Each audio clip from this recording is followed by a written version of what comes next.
Bhadra Purnima. Balaram's appearance day is in the full moon of the month of Shravan, right?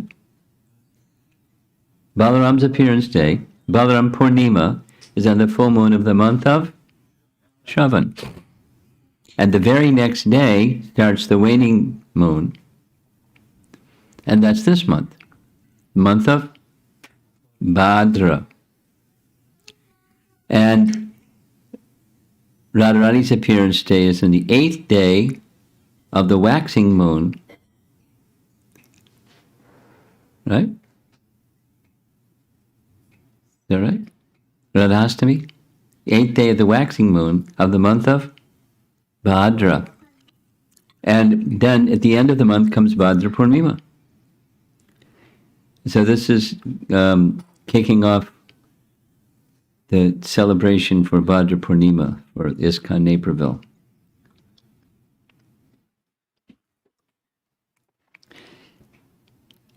Conceived by and inspired by and powered by Vaisheshika Prabhu, who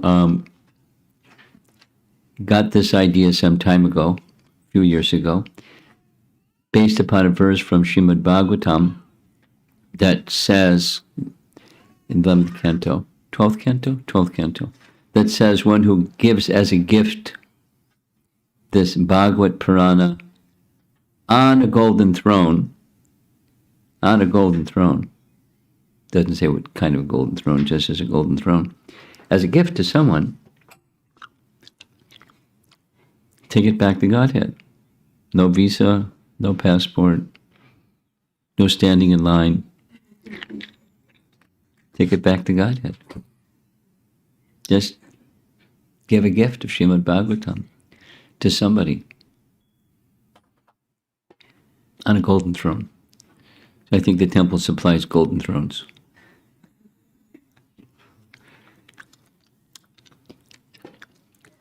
So the purpose of this evening's discussion is to get the ball rolling, the Bhadra Purnima ball. But I was looking for a flyer. Do you have a flyer?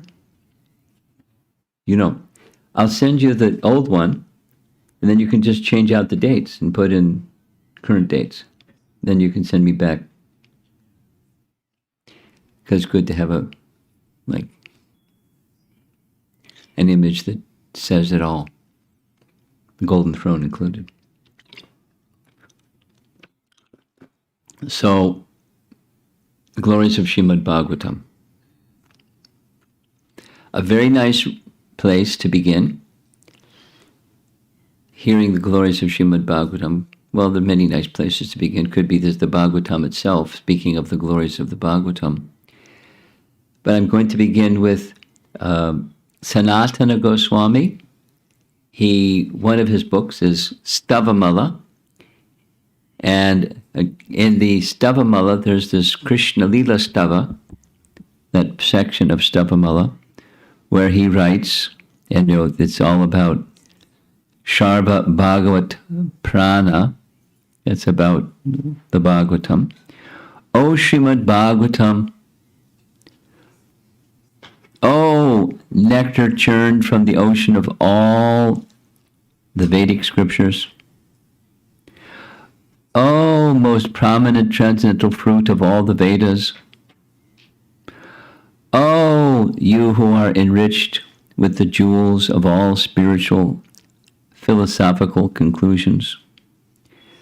O you who grant spiritual vision to all the people of the world. O life breath of the Vaishnava devotees. O Lord, you are the sun which has arisen to dispel the darkness of Kali Yuga. You are actually Lord Krishna, who has returned among us. Now, he doesn't say anything that's startling, but he's expressing not just poetically, but he's expressing his heart in This is a section. Stava Mala. Stava means prayers, and a string of prayers. And there's a whole there's different sections. Stava Mala about the holy name. Stava Mala about, here there's the Srimad-Bhagavatam. The essence is that the Bhagavatam is a person, just like the name is a person, not just a sound. The Bhagavatam is a person. And the Bhagavatam is actually Lord Krishna who has returned among us. Which means, as Prabhupada writes in the last purport of Canto 1, Chapter 3, one can see Krishna at every page from proper hearing. It's the, using Prabhupada's phrase, the summum bonum. Summum bonum, that's Latin. Somehow he picked up that phrase, maybe because Bhaktisiddhanta used that phrase. Summum bonum, the totality of everything. Srimad-Bhagavatam is the summum bonum of life. And then he goes on to list anything that you may get from Krishna, by prayers to Krishna or serving Krishna, etc. It's available, same, in Srimad Bhagavatam, whatever boons or benedictions or benefits one may wish to get. And you continue and go through like this. This is, the Bhagavatam is Krishna. Dhyayam swasti ayanam. Ayanam, it's the vehicle for all good fortune. So, you are the sun which has arisen to dispel the darkness of the age of Kali, just paraphrasing that nice verse from Canto 1, Chapter 3.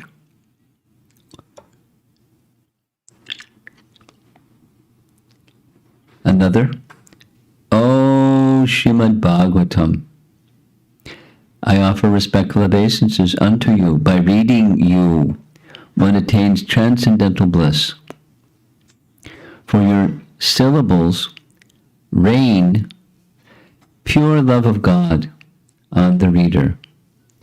You are always to be served by everyone, for you are an incarnation of Lord Krishna. You are Lord Krishna, or you're an incarnation of Lord Krishna. Either way.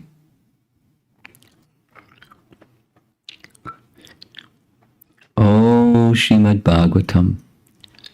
Oh, my only friend. Oh, my companion. He's listing different relationships. Bhagavatam is one's friend, just as Krishna is your friend. Suradam Sarvadehinam. So is the Bhagavatam. My companion, my teacher, my great wealth. Oh, my deliverer. Oh, my good fortune. Oh, my bliss. Ananda. Ananda Namostute. I offer my obeisances unto you. He doesn't just like Srimad Bhagavatam. He's immersed in all the ways that one wants happiness. He's experiencing that happiness in relationships. Because Krishna's the Sanojur. He's the Summum Bodham. He's everything. Companion. Friend. Teacher. I just got a letter today from somebody from China that's struggling, and I think I'm just going to send them this verse.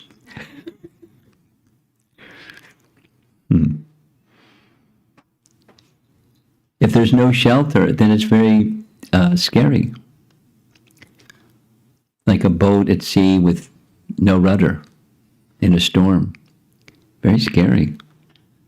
if you're just wading out and you're knee-high somewhere and it's stormy, it's one thing. If you're out in the middle of the sea and the rudder's gone, very scary.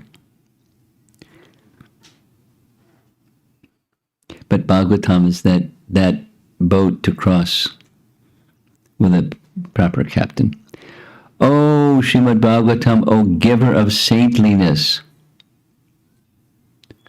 to the unsaintly, O uplifter of the very fallen, please do not ever leave me. Please become manifested upon my heart and my throat, accompanied by pure love of Krishna. So, Sanatana Goswami is a lover of Srimad Bhagavatam. And if we hang out with Sanatana Goswami, we'll become lovers of Srimad Bhagavatam for sure. For sure. Here's a Mahatmya statement about Srimad Bhagavatam from Bhadra Purnima. I will now tell you the means of having Krishna manifest within one's heart. This is Uddhava speaking to Parikshit Maharaj.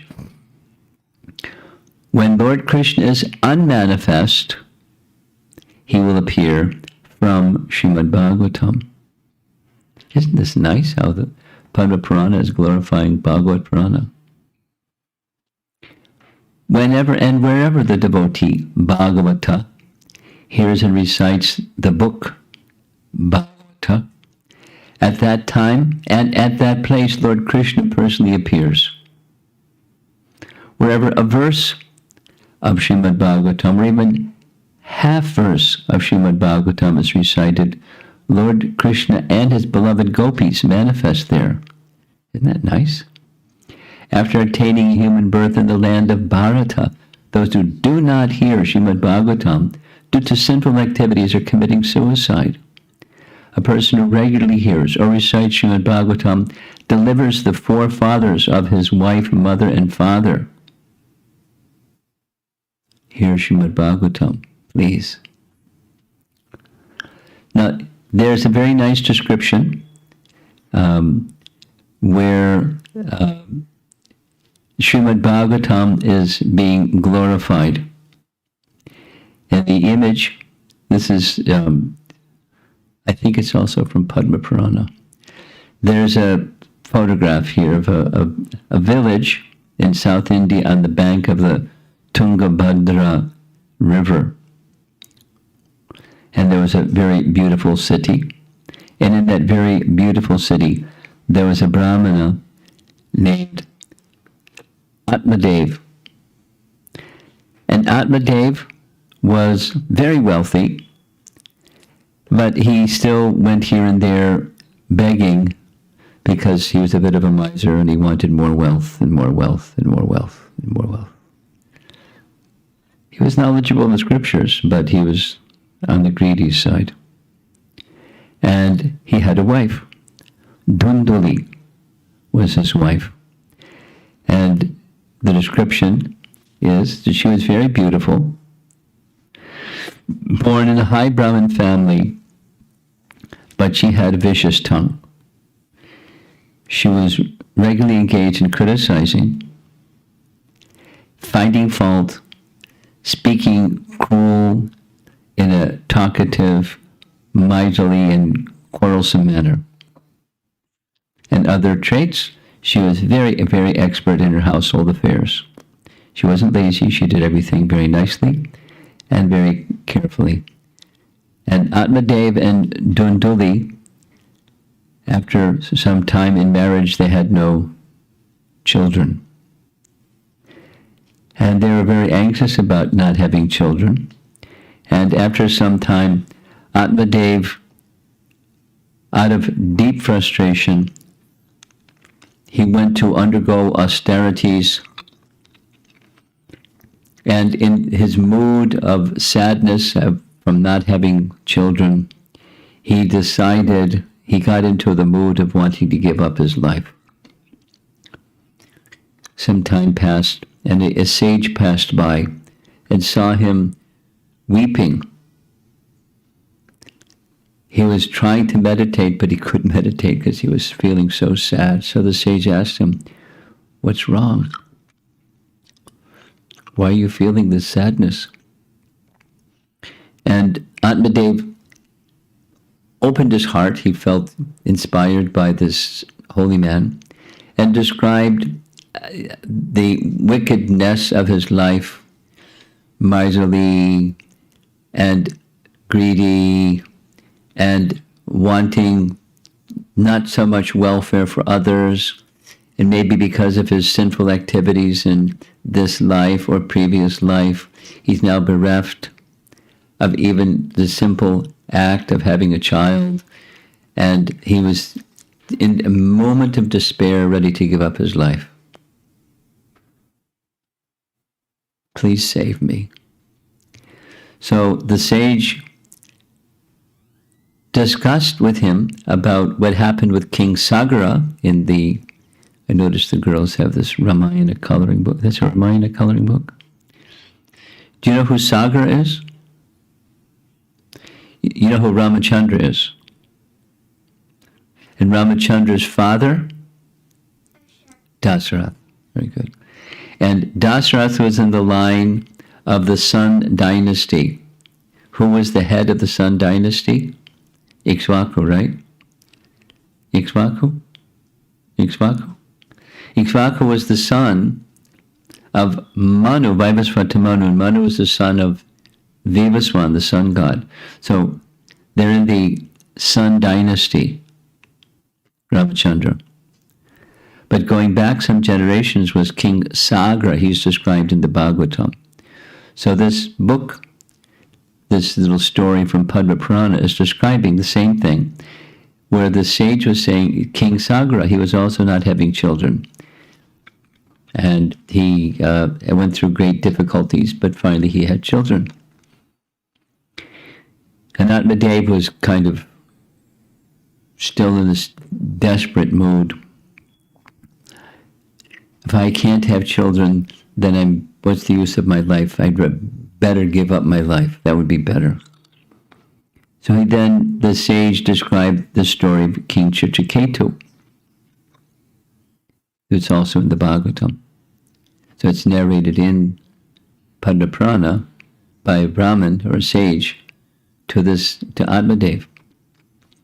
And those of you that know the Bhagavatam story of King Chitraketu, he is pictured over on the left side wearing this blue robe. And in the crib is his son that just died, but then was brought back to life by Narada Muni. King Chitraketu had too many wives, queens, with the hope that he would have a child, but it didn't happen. He didn't understand it's not meant to happen. So he kept marrying more queens and no son. Long story. Behind Narada Muni, that bearded sadhu, that's Angira Muni. Angira Muni made an arrangement for the king to have a son. And he warned him, you are not meant to have a son, but you can have a son.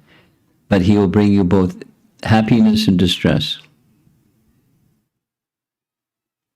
And King Chitraketu thought, well, even if he's, talks back or is a little unruly, better to have a son than no son.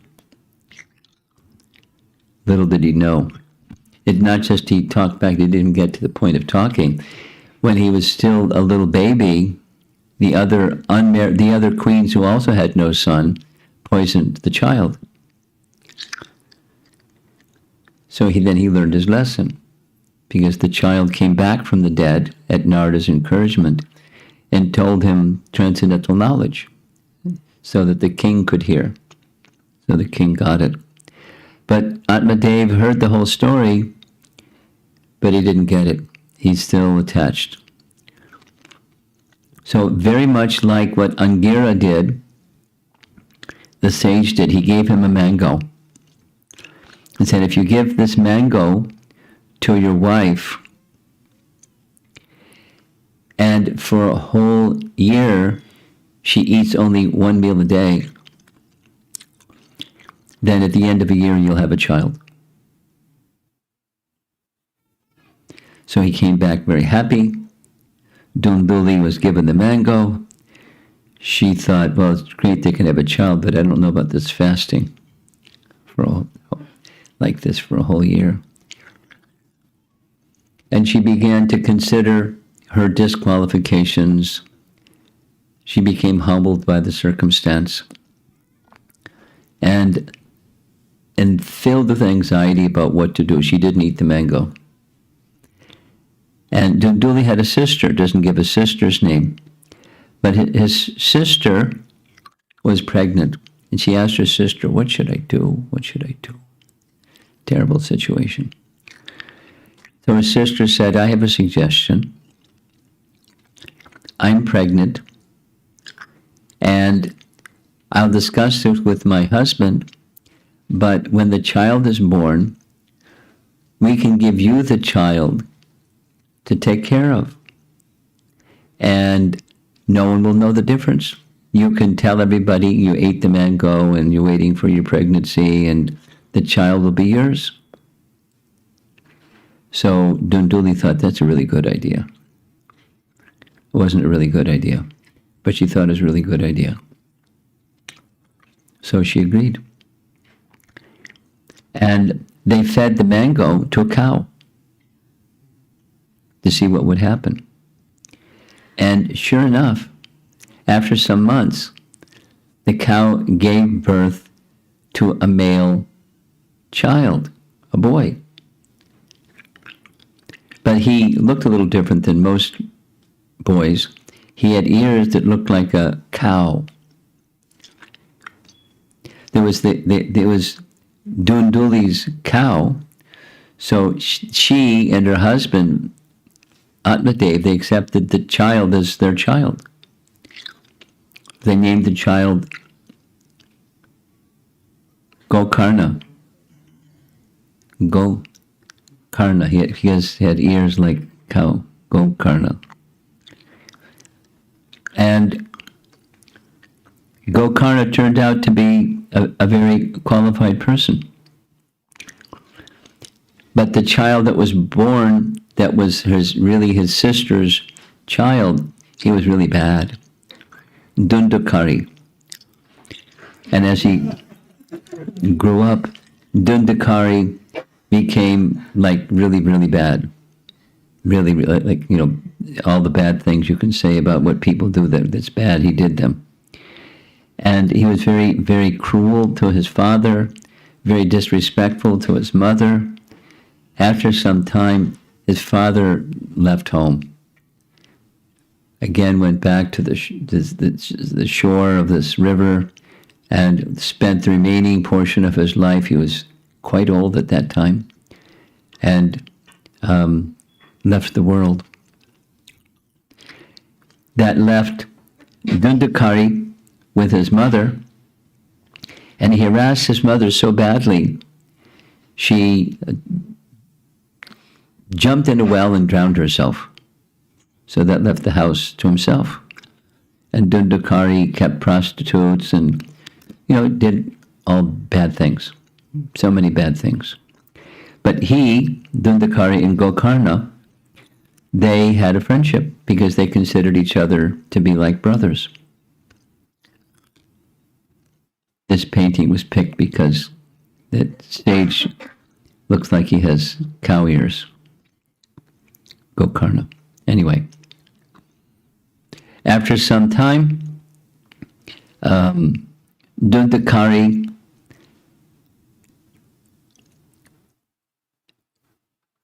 forget exactly how he died. He died in a very unpleasant way. Forget how he died. Some terrible, terrible disease. And he became a ghost due to his past deeds. And in his ghost condition, he was suffering like anything. Suffering like anything. And his brother, Gokarna, he had gone on pilgrimage. When he heard that his brother had died, he came back, and his brother began to haunt him and appeal to him, help me get out of this situation. So he decided, Gokarna being religious, he went to perform rituals for the one's departed ancestors. And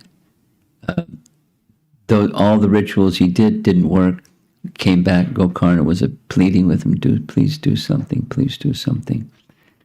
So he consulted a Brahmana. Gokarna consulted a Brahmana what to do. And the Brahmana recommended that you go to a place where you can speak the message of Srimad-Bhagavatam from beginning to end in the course of 7 days. And at the end of those 7 days, your brother will be relieved of his ghost body, and he'll be liberated. So this is Padma Purana describing. They had a yajna set up, and Gokarna, who was very much appreciated by everybody, was the Bhagavatam speaker.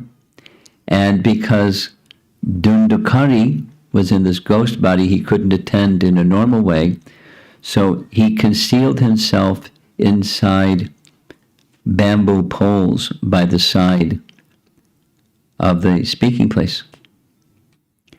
And at the end of each day, one of the knots in the bamboo pole broke. And at the end of the 7th day, Dundukari became liberated. The bamboo pole cracked, his body lifted from the hole, the hollow of the bamboo pole. A Vaikuntha airplane descended, and he ascended the Vaikuntha air, sinful, terrible, wicked person, and started ascending up into the sky. And Gokarna said, wait a minute.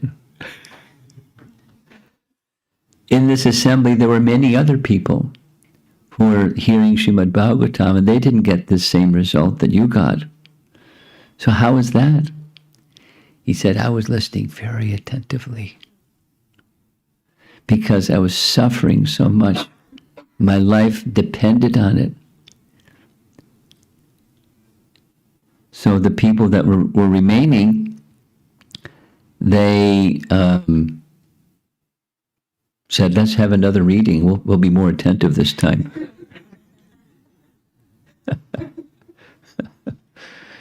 There's Gokarna, the speaker, and there's his stepbrother, Dundukari, now in his angelic form, being lifted. Here's a nice drawing.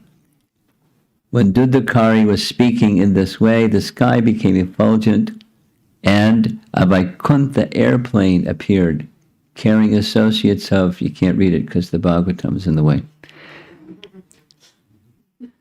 Associates of the Lord appeared, carrying associates of the Lord. The airplane appeared, carrying associates of the Lord. There we go. Okay. So there's the Vimana, there's the bamboo breaking, and then there's Dundukari, and there's Gokarna with his cow ears, and the assembly of personalities hearing.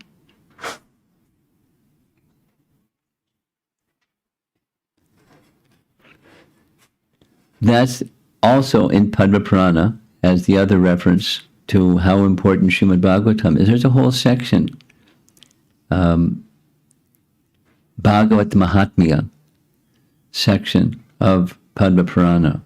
It's really nice. It's a very long section, just glorifying Srimad Bhagavatam. It's really wonderful. It's really wonderful. Because Bhagavatam is such a wonderful literature.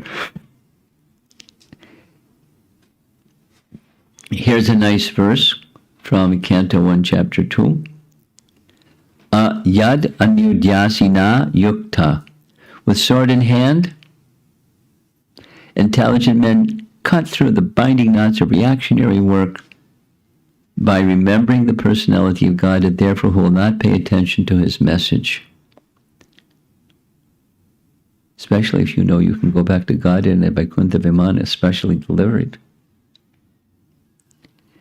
And therefore, Srila Prabhupada spent so much time, so much deep, deep, deep, deep devotion to prepare these literatures. Whew. Try writing something. Takes a lot of time. What to speak, the preparation to write volumes and volumes and volumes. But so dedicated, so dedicated. And that was his mission. So with this little Prabhupada's life, there's this image of the Jaladuta in the background. Over on the right side, that's the Madan Mohan temple, and the left side, Statue of Liberty. Big difference. So crossing the sea on the Jaladuta to bring the message of the Srimad-Bhagavatam to this dark world, the western part of the planet, and starting off in New York City, alone, penniless. I mean, he said he had $14, but he had 7 rupees, which at that time was $14, but you couldn't even change rupees into dollars. So he didn't have a penny. Nothing. With a mission.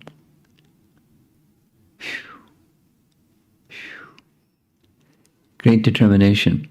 And the message is the message of Srimad-Bhagavatam.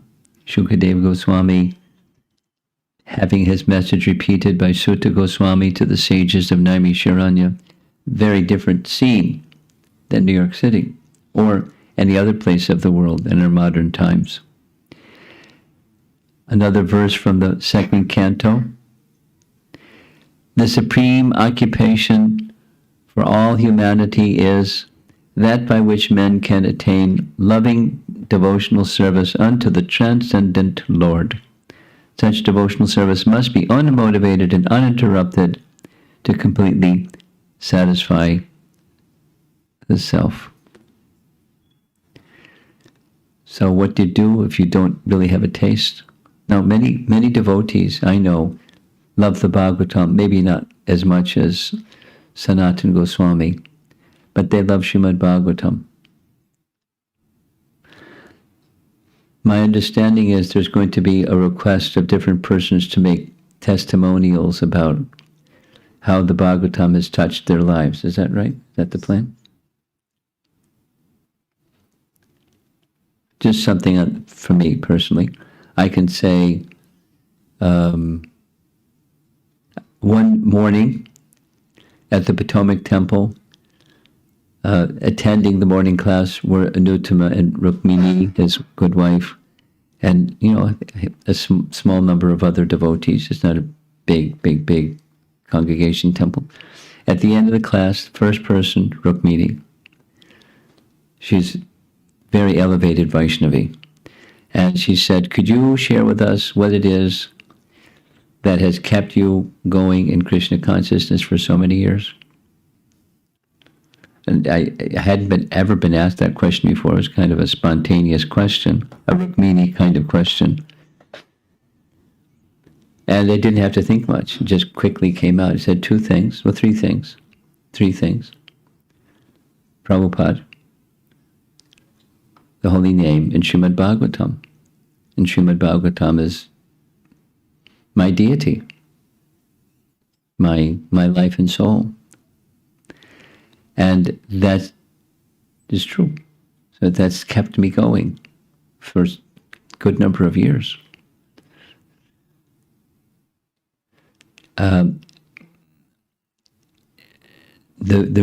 manner in which the Bhagavatam is interacted with is very important. Like this story of Dundakari being liberated because he was ardently hearing, or very absorbed in his hearing. So the qualitative manner of our hearing is certainly very important, but also taking the message inside and living by it. That is, rendering devotional service according to the teachings of the Bhagavatam.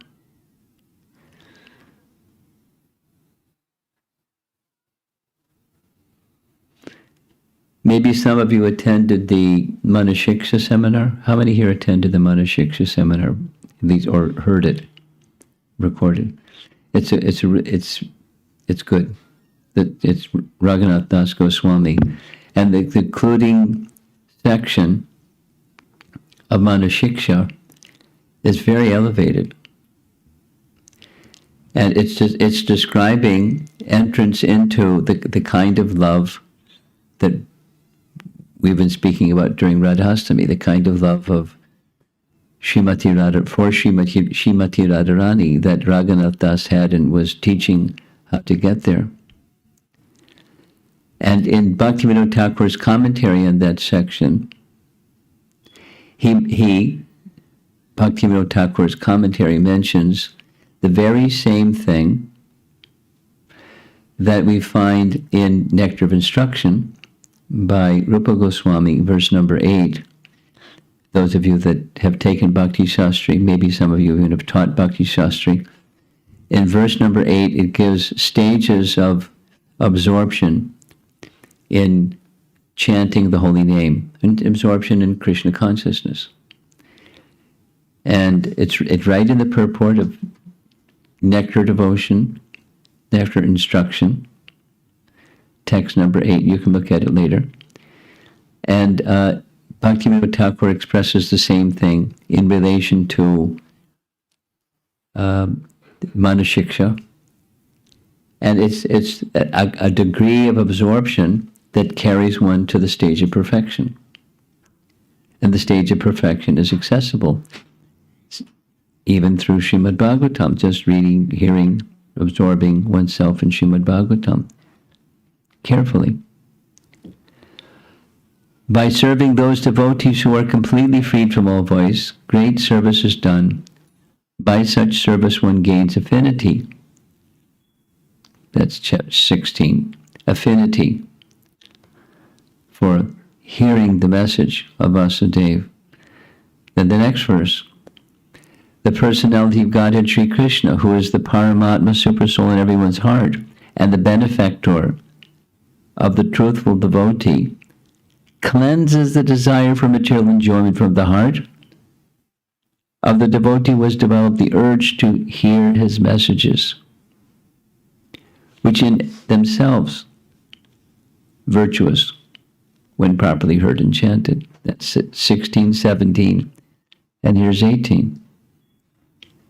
By regular attendance in classes on the Bhagavatam, and by rendering of service to the pure devotee, Bhagavata Sevaya, both of those are Bhagavata Sevaya.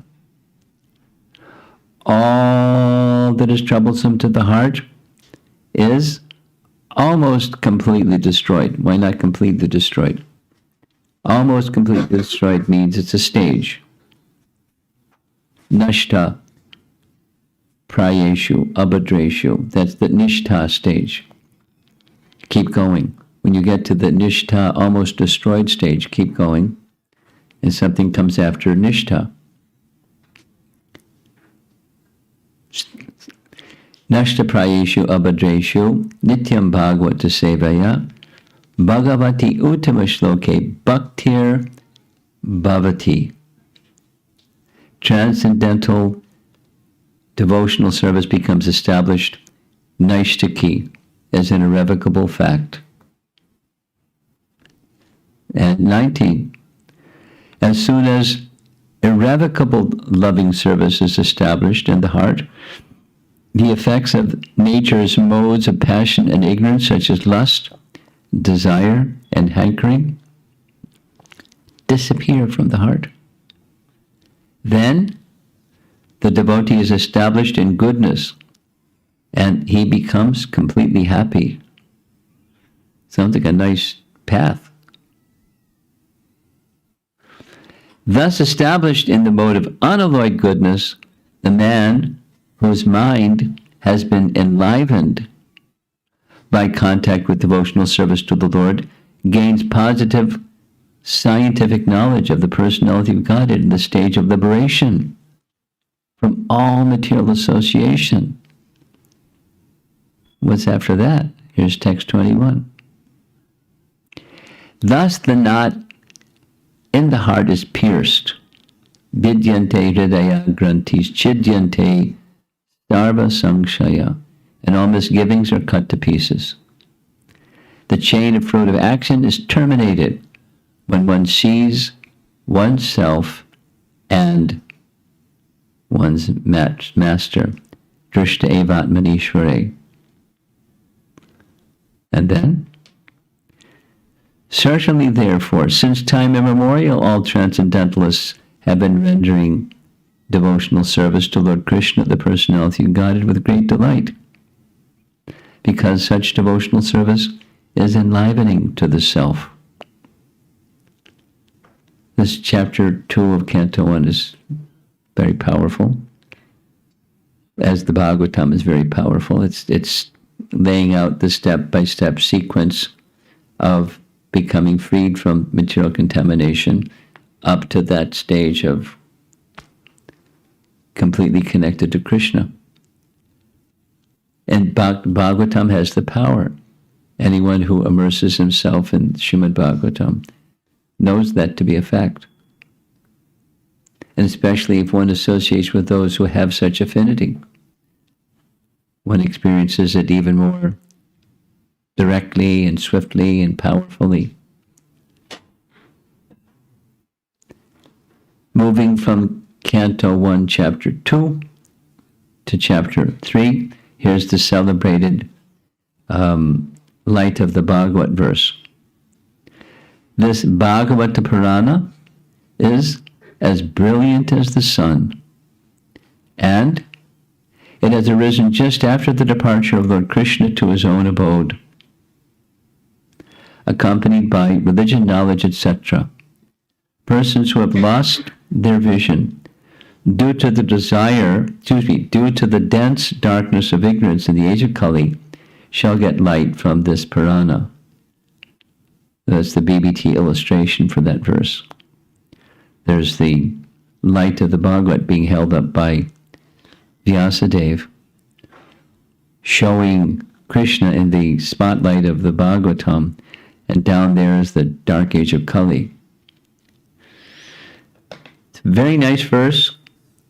Just a couple things about this verse. This verse was the inspiration for Srila Prabhupada to write Light of the Bhagavat. Every year, we over here in America, we have our 4th of July, Independence Day. Then we have, fireworks and stuff like that. In China, they have something comparable. They call it national holiday, but it's not just one day, it's a week. And anybody here have Chinese people in your workplace? They're workaholics. They work. So for 1 week, they don't work. National holiday. I mean, some people work, but... So it's a really good time for having a seminar, because people are free. It's a really good time for a seminar. So for when I was able to visit China, I was going during national holiday and having a 1-week seminar on different topics. So this year it's going to be virtual, of course. I'm not going to China.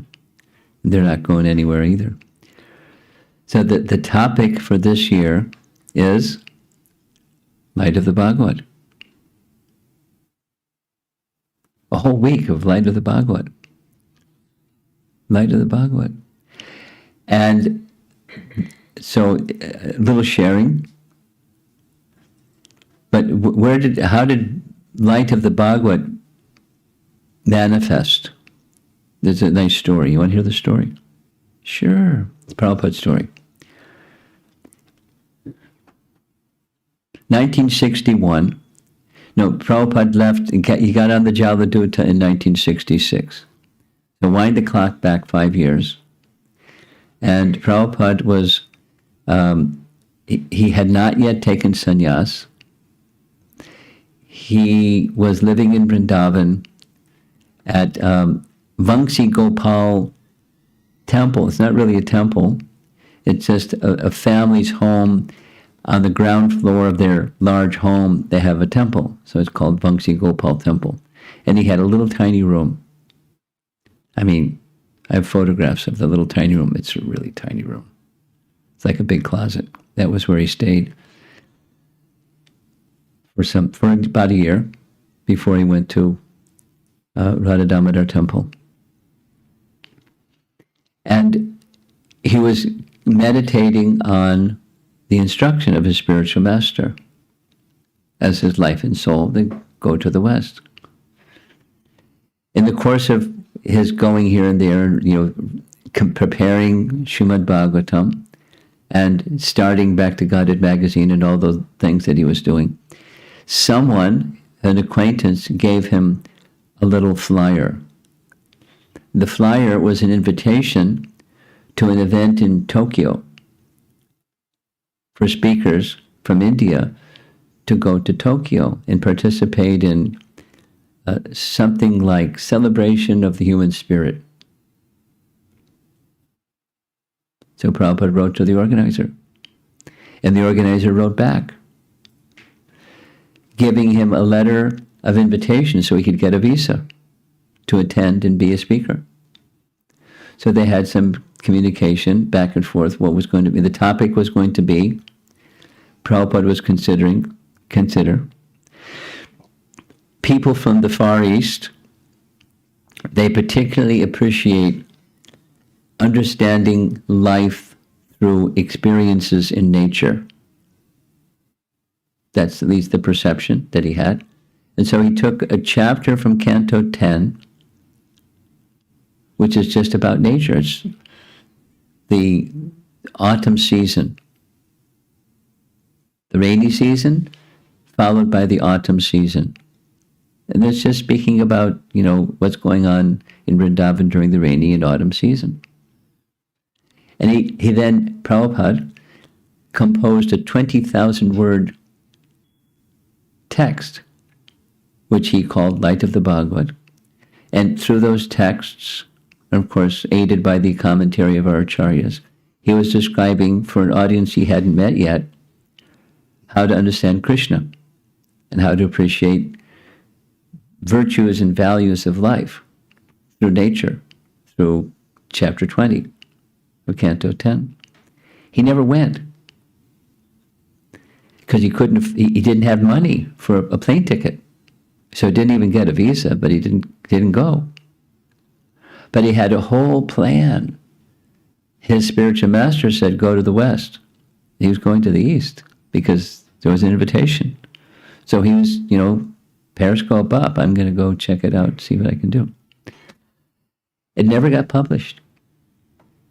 He had very detailed plans he had requested in writing for the organizer of this event to have paintings made by an Oriental artist, and he described what he wanted in the paintings to illustrate his book. He was like, he had vision. 20 years passed, and the manuscript was found, along with Prabhupada's instructions for the event organizer. Tamal Krishna Maharaj, somehow they found, I don't know where, they found many, many, many things that were Prabhupada's old things. And he took it to Hong Kong and had it published, had an artist make the paintings. And the paintings were made. The book was published in Chinese. That was the first publication. Of course, it was written in English, then later it was printed in English. Maybe some of you get your ISKCON News reports. ISKCON News.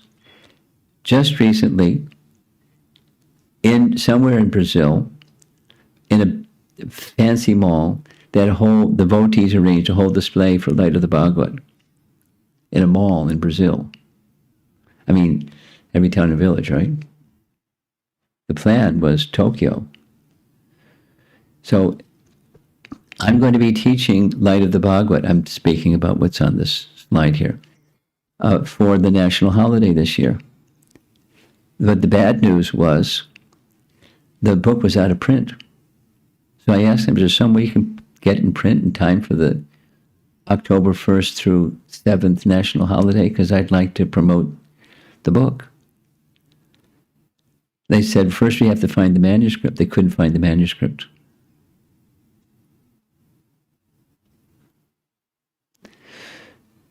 And then anyway, there's just a little background. So now the BBT has a policy that took a lot of time to develop, how English words must be translated to Chinese this way and not that way. Because there's been controversy over how do you translate English into Chinese with certain words like consciousness. It's a big buzz. So anyway,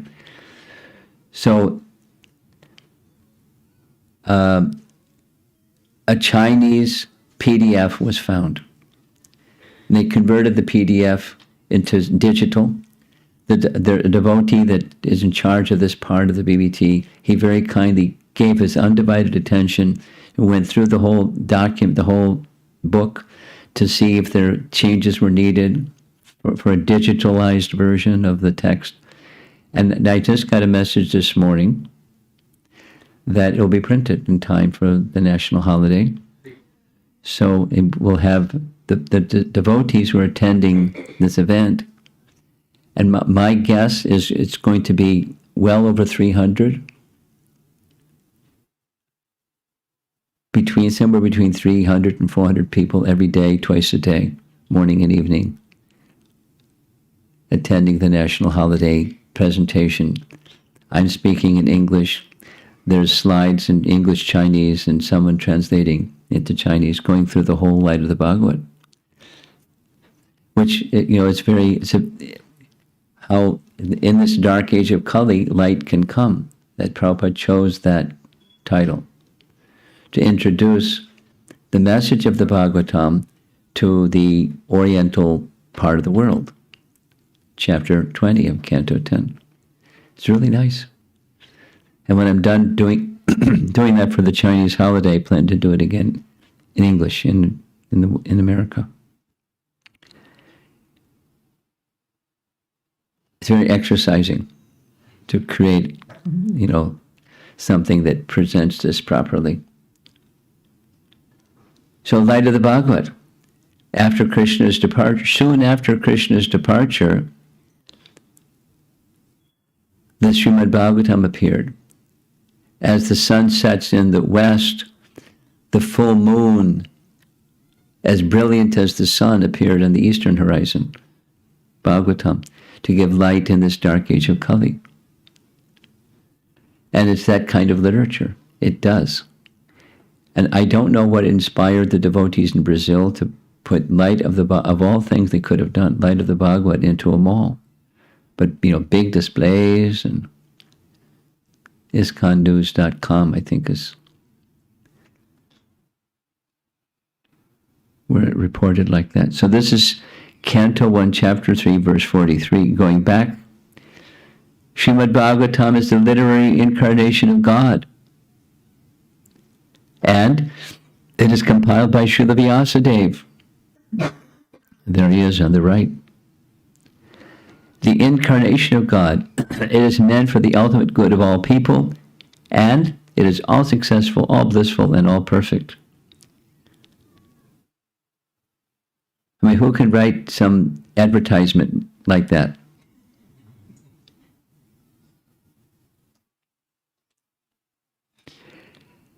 Canto 12. This Bhagavatam is the essence of all Vedanta philosophy, because its subject matter is the absolute truth,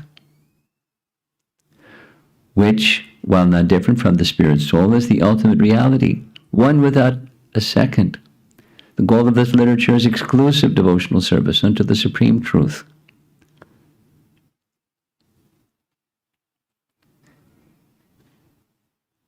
We're almost done.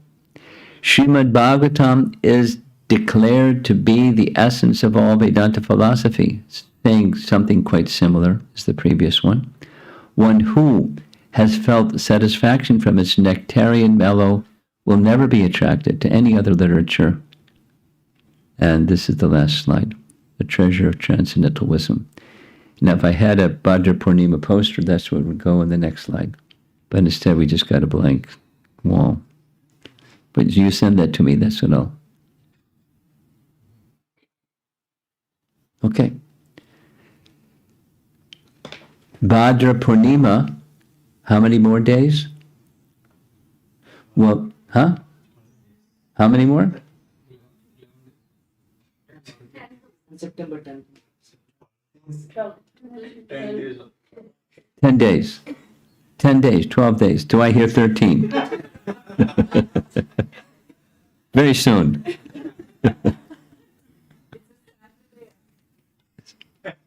I know when it is. I was asking how many days. Can you do the math? How many days is that? Oh, you do the math and I'll keep speaking. 12 days. 12 days. So there's 12 days to, do the rah-rah team. Let's see how many Bhagavatam sets we can distribute. Vaisheshika Prabhu, in anticipation of Bhadra Purnima, in anticipation of the Bhadra month, he sent me, his vision, just short description of his vision for this year, next year, and the next year, and how to hit, goals, because he's a believer, and it's true from experience. When you set a goal for anything, you take book distribution, you set a goal. As soon as you mean it, you set a goal, your intelligence starts to work to figure out how you're going to meet the goal. Say it negatively. If you don't set a goal, your intelligence isn't going to work. It gets kind of mushy and, notional. But you set a goal, and if you mean it, it's up to Krishna, of course, but you have a goal, and you're striving for service to Radha and Krishna to meet that goal, and you'll find ways. Intelligence will work to find ways. So that's what I understand is this is the kickoff of that effort, because during this visit, it's been Radharani and preparing for Radhastami. But then on the way is to Bhadra Purnima, because she appears on the 8th day of the waxing moon of the month of Bhadra, and then comes the Purnima, just a short time after Radharani's appearance day. So it's not a whole good number of days, 12 days. And what's your magic number? What's your goal? 1. How many so far? 20. 20 with a goal of 120. 120. 120.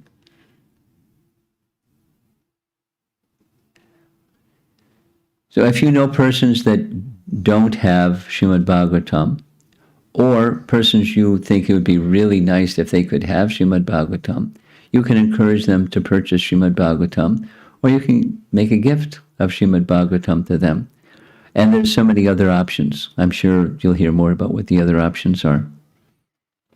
There's one person I recently saw, he wrote saying, I've made an annual pledge, and here's my annual pledge.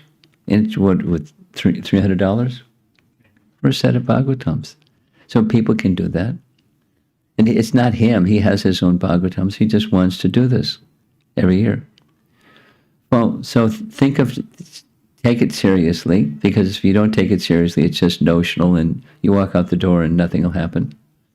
But if you take it seriously, what is it that you can do towards that goal of 120? I'm doing something that I can, think of. That's like encouraging all of you. And etc. You figure out, you set a goal for yourself. The temple has a goal. And what part of that temple goal can I do? And then there's the world. And Vaisheshika, I forget what his number is. It's a really big number. But it's not unrealistic number. When he is very clear about setting goals that are realistic. And this goal of 120 is realistic. What was the number last year? We targeted 108, but it was 130 total distribution. Got the numbers? 108 was the plan. The bell rang at 1:30. So this year the target is 120, which is less than last year. And so far it's 20, with another 12 days to go. So you do the math, you have 12 days to do 100 sets, let's see. So it's important to not, only the persons in the room, but the persons in the room, think of something that you can do in practical terms, somebody you know, and something, whatever is realistic, meaningful, and make a list of 3 or 4 options and try them out and see what happens. And why are we doing this? It's not material. In material life, some things like this might be done, a raffle or whatever it is that people do, but it's honoring our founder acharyas and going back in line of disciplic succession, their love for Srimad-Bhagavatam, their wish for the light of the Bhagavatam to go into the lives of others as widely, as broadly as possible. This is a dark age, and it's not getting brighter, it's getting darker and darker. So the light of the Bhagavat gives an opportunity for people to have something else, some other option in their life.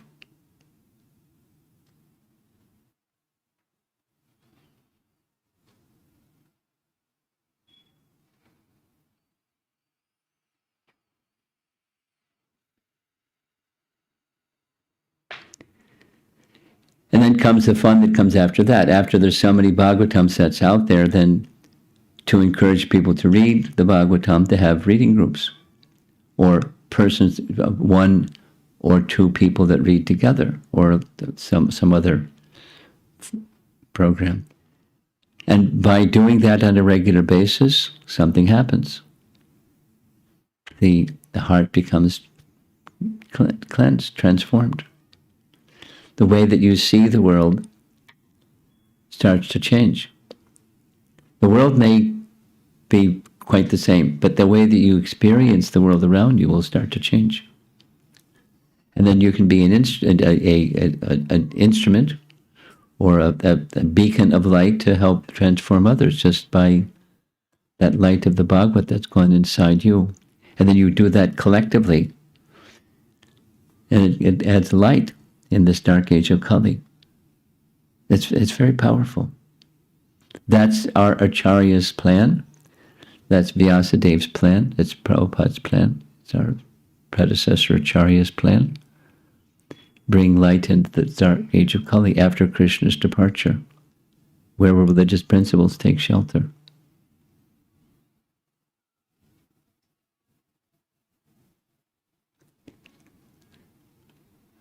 So let's see if there's some discussion. 20 to 8, going for nearly an hour. To share something? You want to say something? Yeah. Go ahead, say something. I want to share how I get to distribute the first Bhagavatam set. It was in around 2013, something like that. My teacher said, we were just walking into their home, and she said, would you distribute the Bhagavatam set to the neighbors, opposite neighbors, she said. And I said, for sure. But then after that, we moved to Naperville. And so that stayed with me. The Bhagavatam distribution was not that active those days. So they stayed with me. So wherever we are going for the book distribution, I was happily carrying the Bhagavatam set. It was like carrying a baby. And one of the event at Lemon Temple, suddenly someone came and took the Bhagavatam set. It was like, wow. So that was the first breakthrough. Basically, we were just carrying like wherever we go. So the reason I'm telling this story is I'm going to put you all into trouble. So the next breakthrough was door to door. So we also want to distribute door to door. The same thing we were carrying everywhere. and in the community community next to the Cambridge church. And we knocked the door, said they took the set.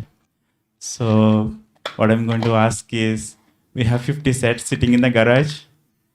So one request is load up your car, 5 sets in your car. Just carry it. Really? 5? 5 per person or two? 5 per person? car. 5 per car, Guru Maharaj. 5 per car. How many? You have a truckload or what? Okay. You have? Yeah. Really? Yes. Right here? Yes. Wow, you're prepared.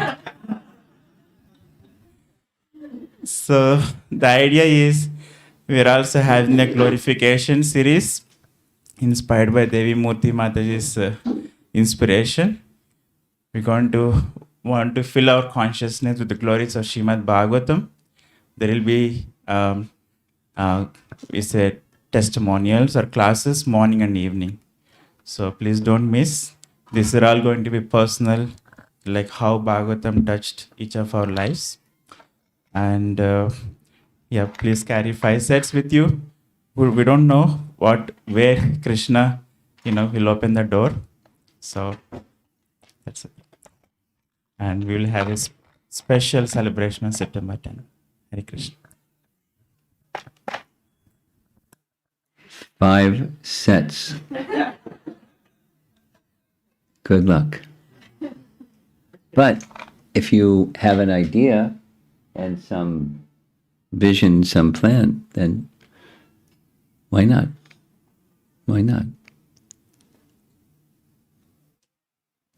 A little pause, and if you start to think, can I really do that? And you start to think, and ideas will come. It works like that.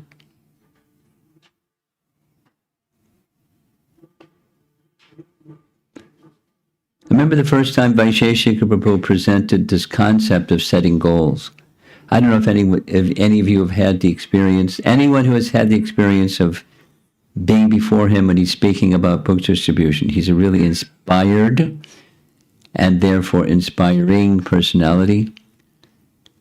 And he loves it. And because he loves it, it inspires others to love it. So it's true.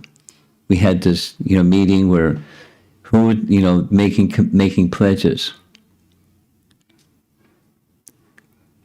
I forget exactly how it went, but I just remember as soon as I took the idea seriously and said, what's a realistic number?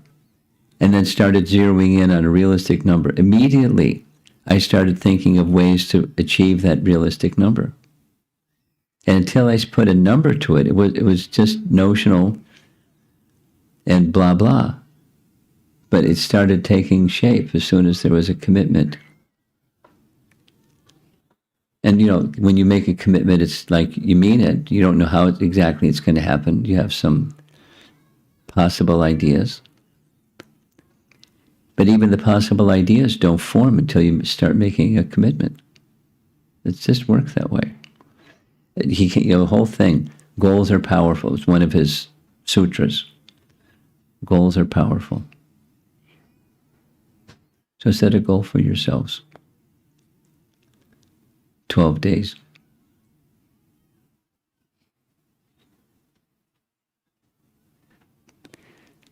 Okay, comments?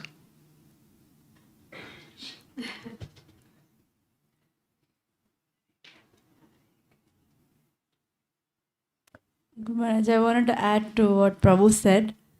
The loading up of 5 sets actually really works, because I remember one time Govinda Mohini Mataji had an accident, actually, car accident, and the person who was actually hit her car offered to fix the car. And she said, my car is anyway old. You can give me the money and take a Bhagavatam set. And they did, actually. She did. She fixed the deal right there when the accident happened. And next day they met at a parking lot, and that, I don't know what the person thought, but they took the set. So things like that happened. Anyway, That's wild. Suniti Mataji is another person who, wherever she goes, she'll talk about Bhagavatam, and they'll always have something in their home and somebody comes to take it. So this loading up is actually a nice idea. So, and by the way, it'll help Vinod Bihari Prabhu's garage to be emptied so we can load more books here.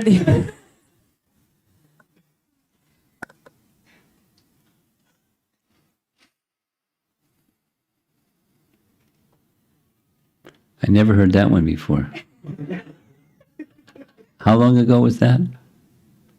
4 years. Phew. Spontaneous, huh? Good for you.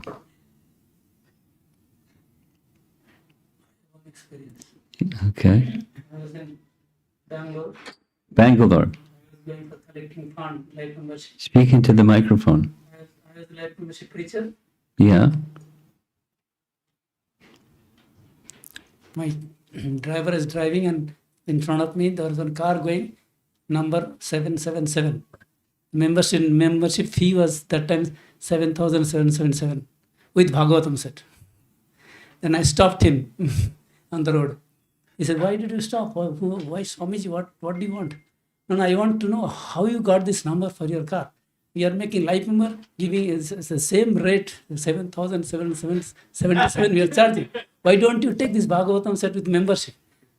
What is that Bhagavatam set? Then I first opened the Bhagavatam, given for the car. This many books, 18 volume, big books. Yes, with the Bhagavatam and with membership we'll get also. What is the facility for membership? Then he asked, then I explained about membership. Then he took with Bhagavatam membership everything on the road.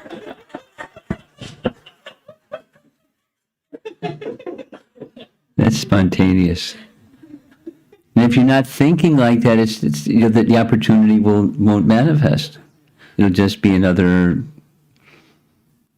blip on the screen. That's a very nice example. Be instruments, and then opportunities manifest,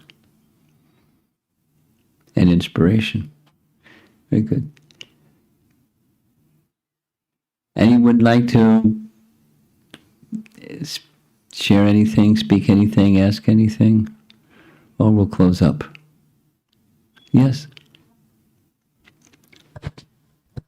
If you could please expand on your experience about spreading Krishna consciousness in China. Was it easy? For me, it was easy because they did everything. There's cultural differences, and that's not too much of a hurdle. There's government, and that's a big hurdle.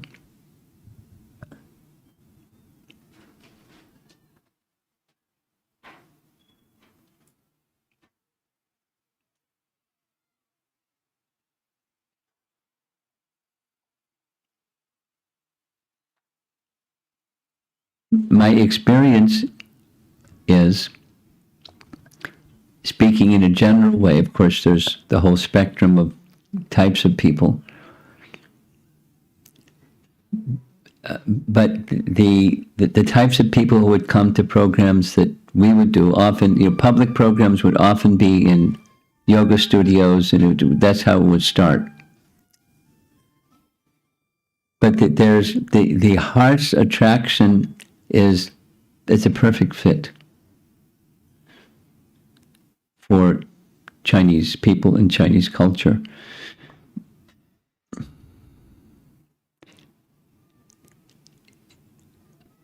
Here's two examples. In many of the evening programs, we drive, and there's a natural tendency for Chinese people in the evenings to go to a public park. They like nature, they like the outdoors. And one of the things I've seen many places is they have, it's older generation primarily, but they have music and they dance. It's just part of their culture. They have music, of course, music that they're accustomed to hearing, and they dance. And similarly, I remember very clearly, we went to Karoli. Some of you know where Karoli is. It's a place where the Madan Mohan deity is today. And the Madan Mohan Darshan is closed for quite some time in intervals, and then the hall starts to fill up again as it's getting time for Darshan. So we were there for Darshan. We got there at the very, very end, and then the deity curtain closed. So, and everyone disappeared. So in the back area, the back part of this big, big hall, the back part of the big, big hall, there was a bhajan group. And the bhajan group started, as everybody was leaving, they started singing. And the Chinese, there were a group of Chinese ladies with us when we were visiting Karoli. And they started dancing like all the Hare Krishna devotees dance. You know, the ladies dance, you know.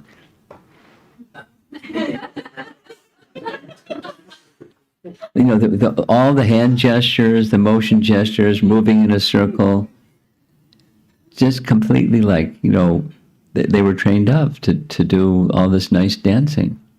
It's part of their culture. It's within their system. So in that sense, with the people, it's really easy. And the obstacle is not the cultural differences and language differences. There's some other thing that's an obstacle. But younger generation people are becoming more rebellious towards being controlled. Anyway, and the government's going to try to quash it, but it's going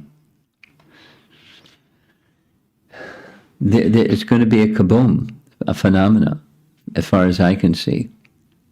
And the government's going to not like it, and they're going to try to do things, and they're already trying to do things, and so forth. But there's a lot. It's natural interest and cultural similarity. So it's fun. It's a little cloak and dagger, but it's fun. Balaram. Thank you, Maharaj. I just want to express a deep gratitude to you. The reason behind I'm talking about 25 years ago. I used to go to ISKCON Bangalore. Then I was very attracted to that katha in the mornings. That first went for some time, that was a pause. But in 2002, when I met you in Detroit, you gave that taste for Srimad-Bhagavatam that increased day by day. But now I can tell you, during this COVID, I'm completely addicted to Srimad-Bhagavatam every day. Mm. So it's just because of your mercy and blessings. Thank you so much, Maharaj. And, 2002, that was a few years ago. you were in Detroit, used to do morning, afternoon, two classes. I remember that. Okay. Doctors' places, everywhere I used to come. Devasadan Mandir? Or homes? No, homes, actually. Okay. That's how I had connection with you. Okay. And in, of course, St. Louis also.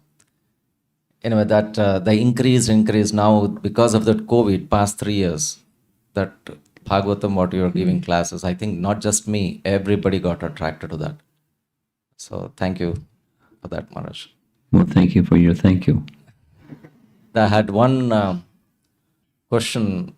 Even though Krishna sings Srimad Bhagavad Gita, right? It's a song of God. But Bhagavatam is so more attractive. Is that, it's just my speculation, maybe you can explain me.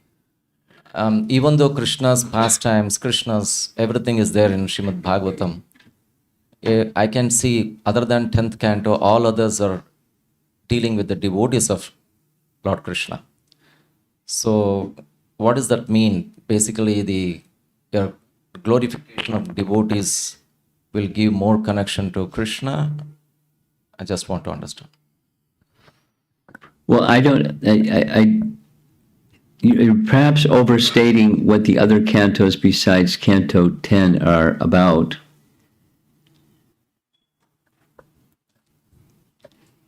They're devotees that are not yet Brajvasis, but it's also about the Lord because they're devotees of the Lord.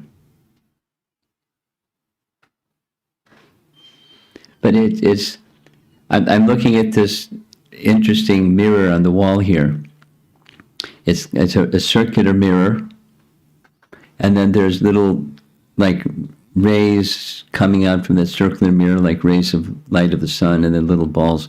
So those are like the other cantos, and the center is the 10th canto. So Krishna's at the center. But the other parts of Srimad-Bhagavatam, they're also Krishna connected. And they help one get prepared and qualified to enter into the 10th canto. It's, something like that. But it's different aspects of Krishna and Krishna's devotees and Krishna's expansions, and coming to this different elements or steps and stages of coming to pure devotion. Like, this little example of King Chitraketu. And he became a perfected person, although he was attached. And so many other things. So, how to come to the stage of pure devotion, and then what's the object of pure devotion? The highest object of pure devotion. So it's composed in such a way to bring us to pure devotion to Krishna. Here's another way to answer your question. This is the Prabhupada. In the days when Prabhupada, the cantos of the Srimad-Bhagavatam, the part 1, part 2, part 3, part 4 of the cantos were coming out, and our book distributors, at least, the airport party distributors were distributing Canto 3, Part 3, or Canto 4, Part 4. And some of the book distributors asked Prabhupada, what do we say when people ask, what about the other parts? Prabhupada said, you can say, when you lick on ice cream, it doesn't matter what side you lick on, it's all sweet. And it works.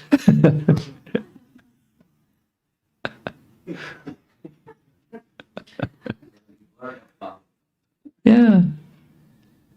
So it's composed in such a way it draws one to Krishna wherever you enter it.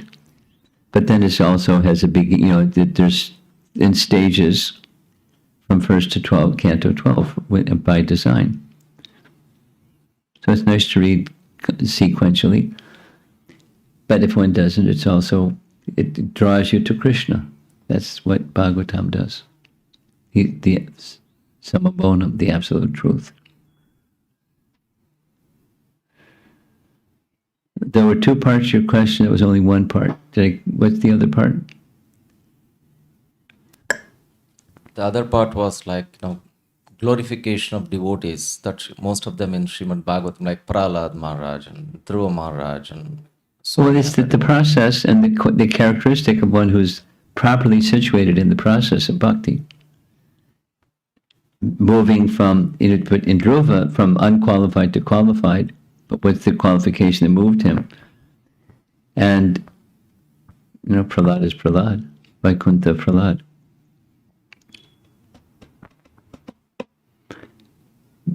There's bhakta, and there's the object of bhakti, and there's the relationship. So all three have to be there, inclusive.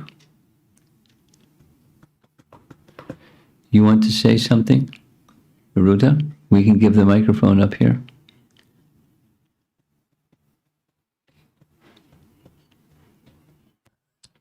Maharaj, I just wanted to share my own experience with Bhagavatam. The lover of the Bhagavatam speaking.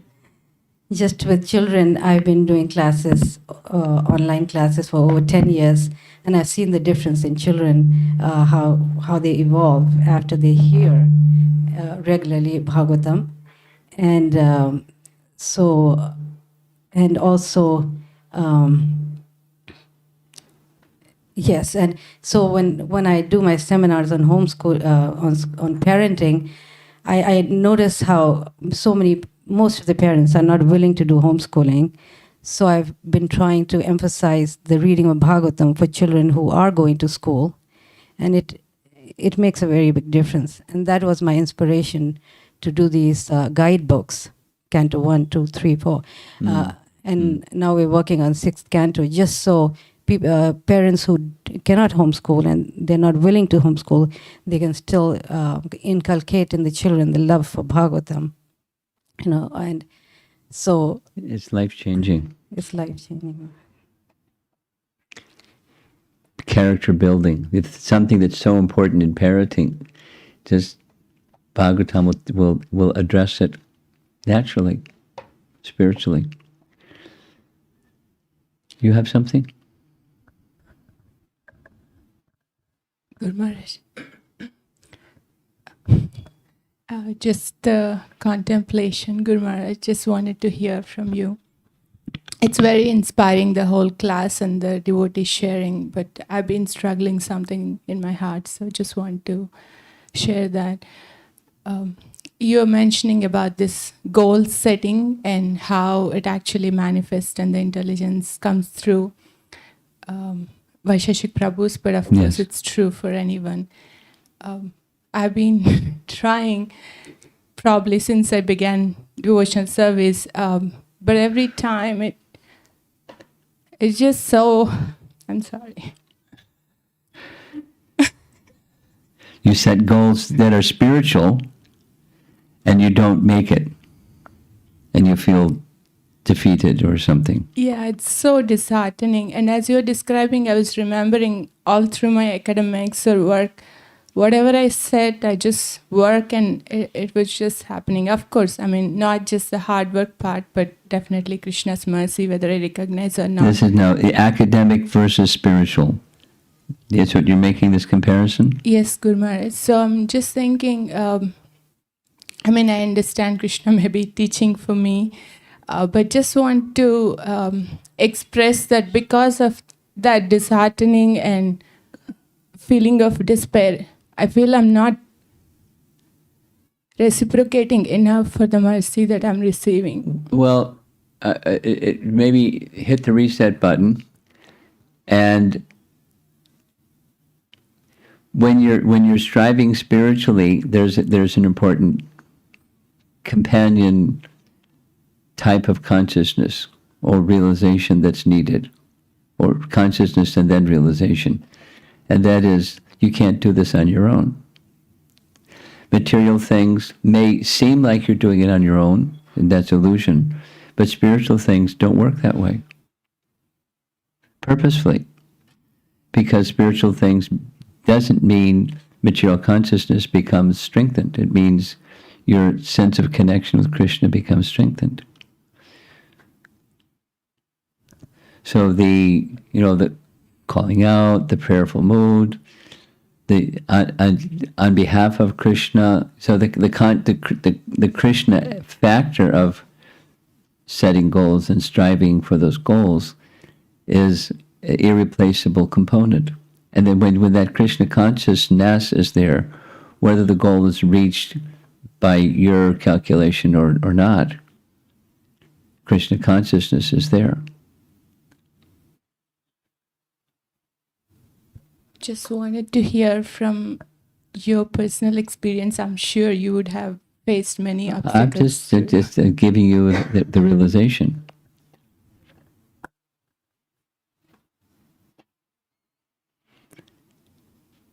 Take anything. Take chanting japa.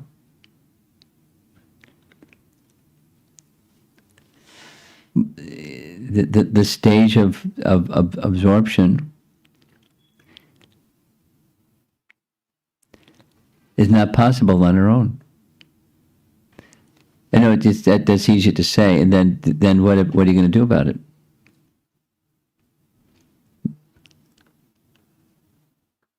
You can feel despair because I can't do it on my own. If that's an option, that's not a good option.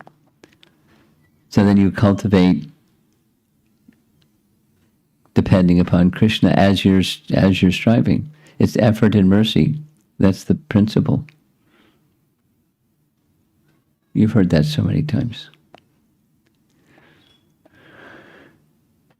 Okay. I think online questions we're going to end because it's late. And I have to travel tomorrow morning. This is from Gopal Hari Prabhu Maharaj. Uh-huh.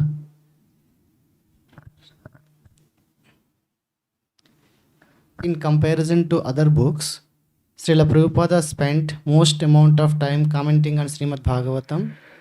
Although he said that Chaitanya Charitamrita is PhD, he spent most time on Srimad-Bhagavatam. Why?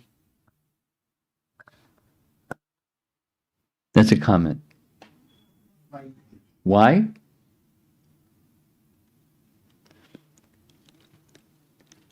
Well, first of all, I don't know if he personally spent more time with Bhagavatam other than, considering its the number of cantos and the number of pages and everything. But that's where he started. He came to America was first canto, and his plan was all 12 cantos. And you could say it the other way. Wait a minute, he didn't complete the 12 cantos. Because he did Chaitanya Charitamrita and Nectar Devotion and Nectar of Instruction and Teachings of Lord Chaitanya and, did so many other things. He didn't stay focused on Srimad Bhagavatam because he wanted a broader perspective or whatever it was that was moving him. But that was from the get-go. And from the get-go, this is a very, you know this, and the teachings I heard it from your brother.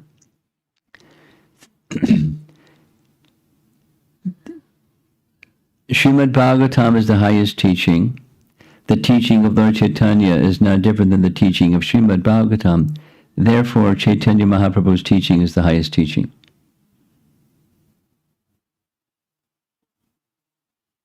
That's what your brother teaches.